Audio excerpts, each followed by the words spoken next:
I have the honor and the pleasure to deliver the closing remarks of 2020 Chernin Security Forum. And I believe that our distinguished guests and speakers managed to make some of the invisible threats that we were discussing today a bit more visible to not only policymakers, but also all of you, our viewers, who were with us during the conference today.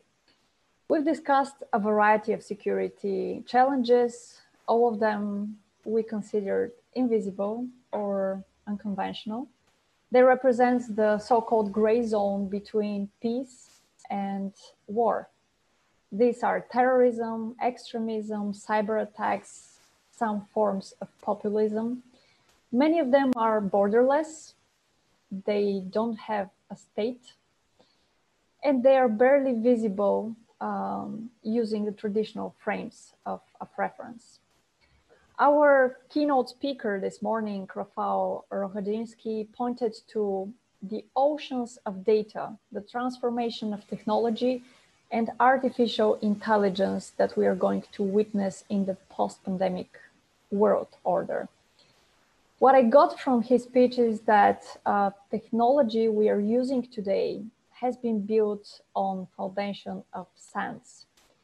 It's been built for resilience, not for security. And actually resilience was the key word that appeared across the panels today, discussing different security topics and security threats. The lack of resilience that governments have been witnessing and countries around the world with the pandemic is probably the key issue we have to focus in the next year, 2021. We have to reconceptualize security in the digital era since everybody is online this year in the days of the pandemic, and to increase the overall resilience and confidence in the digital space. And when we talk about the leadership, one of our speakers in the first panel pointed that leadership is the main concept that is lacking. The lack of political leadership is something that we've been witnessing in these difficult times.